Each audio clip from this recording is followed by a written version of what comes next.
What up? It's your boy Duse Beatz coming at you live from the Chillin podcast. Y'all make sure y'all hit that like. Make sure y'all hit that subscribe for your boy one time. And hold on, let me turn this down real quick. Yeah. So this is my first episode, right? And I think it's only right that I dedicate this one to my boy Drakeo the Ruler, you know what I'm saying? RIP to one of the greatest, you know, who came out of the West. You know, it was such a devastating loss to the West Coast rap scene, you know, especially somebody like him who was super influential to the rap scene. You know, a lot of people want to copy him, you know, a lot of people wanted beats like him, you know.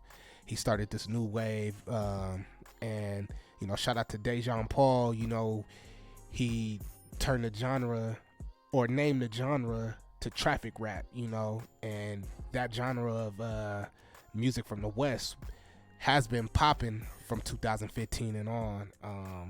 So, you know, just like I said, RIP to Drakeo, you know, and this is how I met him basically. So one day I was on Twitter, right, and he had dropped, I think, Mr. Giddo. He had just dropped out with DJ Mustard, and I'm like, damn, that shit is cold, you know what I'm saying? That shit going crazy. So I just decided to write him on Twitter, see if he'd write me back. I didn't think he'd write me back because, you know, he rocking with DJ Mustard, which at that time, you know, this the big DJ Mustard, you know, 10 Summers Mustard. This the Mustard with all the plaques, you know what I'm saying? So I'm like, yeah, he might not write me back. But, you know, he wrote me back, like, you know, pretty quick. And, yeah, he was like, yo, send me some beats. And he shot me the email. So I sent him over some beats. I think I sent him like a 10-pack, you know what I'm saying? But then I didn't hear from him, so I'm like, yeah, you know, he probably ain't gonna use none of them beats. So probably like a couple weeks later, I decided to get on his Instagram, and then that's when I heard little snippets of the beats that I sent him. I'm like, oh shit, he really used them. I'm like, okay. You know, then it was a freestyle video that he did, which ended up being gone in 60 seconds. And so I'm like, okay. So then literally the following week, he texted me. He was like, yo, Deuce, DJ Mustard want to holler at you. I'm like, oh shit, all right, for sure. Literally 3 seconds later, I get a text from DJ Mustard like, yo, what up, Deuce? I want to use one of the beats for Drakeo for my secret album, which ended up being the 10 Summers mixtape. And granted, he did not end up using the beat, which was gone in 60 seconds. He was going to use that song, but I think some discrepancies happened to where Drakeo didn't end up signing with 10 Summers. So he was like, you know, I just told Drakeo, I'm like, yo, whatever happens, man, hey, just take me with you. I'm trying to rock with you for sure. You know what I'm saying? And, you know, he looked out, and, you know, so the first tape that he ended up putting out was I Am Mr. Mosley, which I had 6 joints on there, including the one I did with DJ Mustard. So he ended up putting that one on his tape. Drakeo ended up putting that one on his tape. So we did the Gone in 60 Seconds with me and Mustard. Then I did Uchis. I did Silly Billy. I did Mason Margiela. I did I Know I Got a Problem with featuring Scheme. And then damn, it was one more. Anyways, all of them together I had 6, which was crazy to me. And I'm like, you know, this is kind of like my first big placements, you know what I'm saying? Because Drakeo was building his name in the streets, and then once DJ Mustard put his stamp on him, you know what I'm saying, it just even made it bigger and bigger. So, you know, those songs got millions and millions of streams now. So, you know, I'm like, hey, we rocking, you know. And so then the next album I did was I Am Mr. Mosley 2. I did Shanae featuring Scheme. And then after that he had dropped So Cold I Do 'Em. I didn't end up being on that album.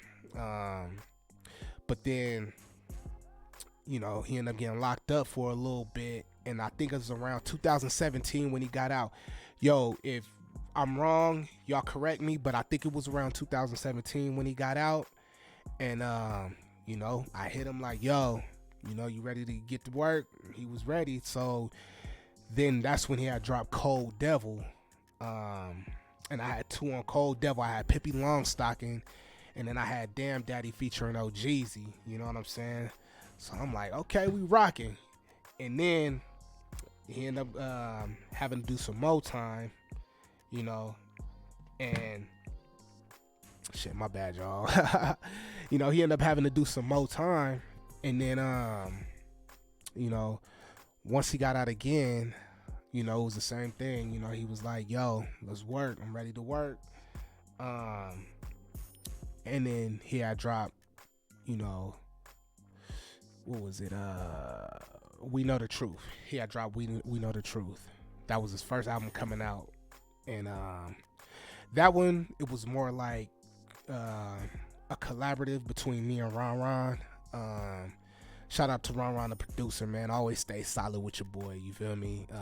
You know, I appreciate that, you know. And he will tell you, like, as far as that West sound of the traffic rap, I was pretty much the one who kind of started that, you know what I'm saying? Even though I'm not from LA. A lot of people think I'm from LA, but I'm not from LA. I'm from Reno, Nevada. Born and raised, you know what I'm saying? It's crazy though, but everybody think I'm from LA, but I'm not from LA though.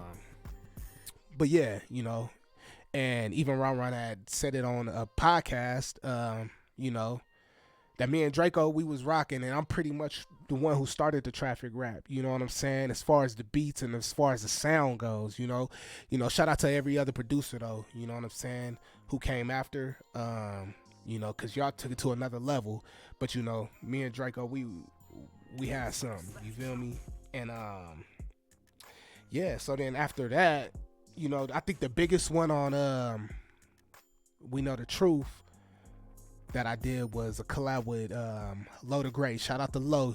I see you doing your thing too.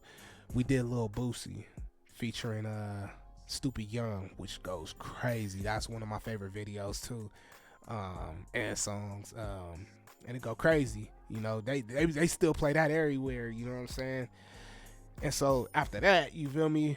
We kept rocking, and then he did The Truth Hurts. Now, The Truth Hurts is on, that one was kind of like, it was different because that one felt like a real album. You know, the other ones, they felt kind of more like just mixtapes, you know, even though he was using original beats, but We Know the Truth, or The Truth Hurts, that one had the feature with Drake on it, which I thought would have done crazy numbers.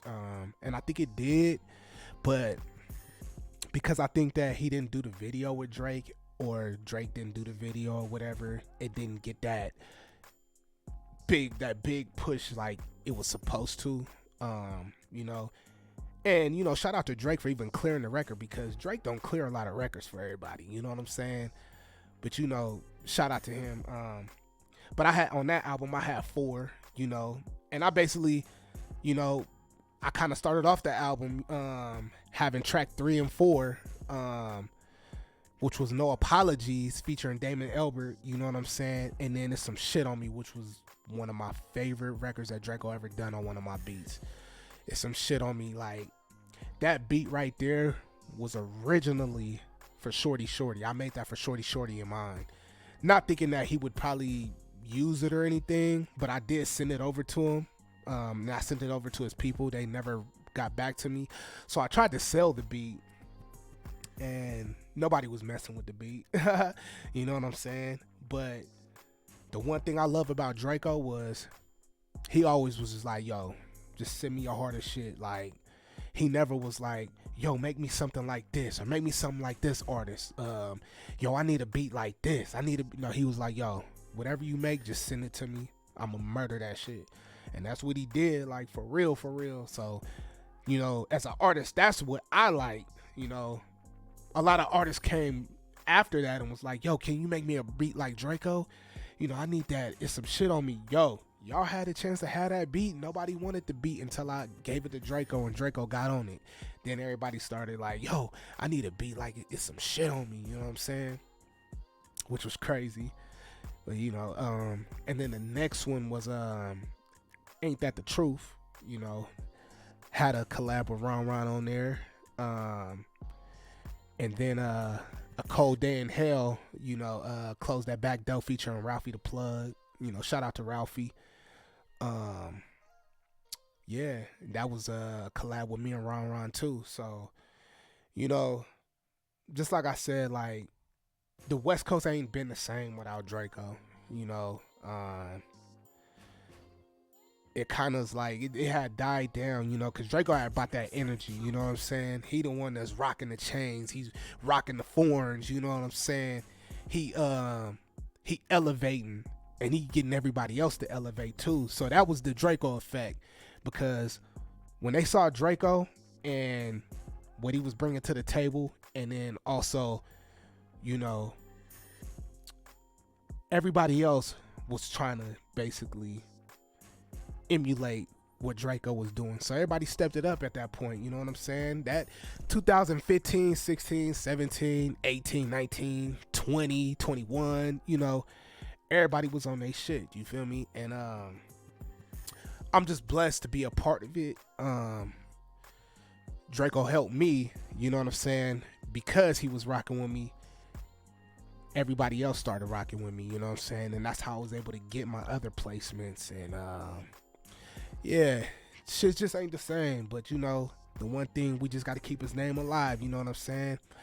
And I know people be thinking it's cliche, but we know the truth, you feel me? And we're gonna rock for Draco, we're gonna keep his soul alive, we're gonna keep his spirit alive, we're gonna keep his music alive, we're gonna keep streaming it, and hopefully one day we can get him a plaque, and I know it's probably already there, and I hope that his people could check on that. But that's the one thing I hope, that we able to hang a plaque up, as an accomplishment of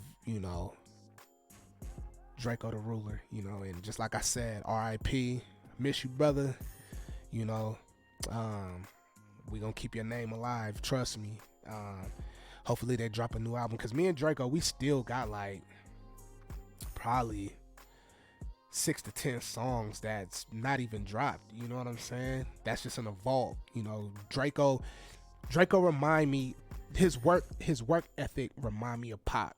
Just song after song after song after song, making so many songs that I guarantee, like, his team, like, they still got hundreds and hundreds of songs they can go through to drop albums, you know what I'm saying? And yeah, like I said, we miss you, brother. And yeah, that's how I met Draco. Make sure y'all hit that like, make sure y'all hit that subscribe one time. If y'all want more stories, there was a lot of people I ended up working with after. And yeah, if you guys still want stories like that, you guys just make sure y'all subscribe to me, you know what I'm saying? And I'll keep y'all informed of anything that I have coming up, especially if they drop some new Draco music that I'm produced on. Make sure y'all follow me on the gram at Duse Beatz. But yeah, I'm trying to build this channel up right here. This gonna be my new channel, We Chillin Podcast, you feel me? And so yeah, let's keep this shit going. This gonna be this, just like I said, this is my first video, and yeah, we gonna keep on rocking, you know what I'm saying? Deuce making slaps trick. And if y'all want any more content, I could show you guys the beats that I made, drop a comment below. I could do tutorials, I could show y'all how I made some of Draco's beats. I did a lot of things, and you know what I'm saying? We rocking right now, so y'all stay tuned. Just like I said, I'm signing off. This is Duse Beatz, Mr. Deuce making slaps trick, and we out. Thank y'all.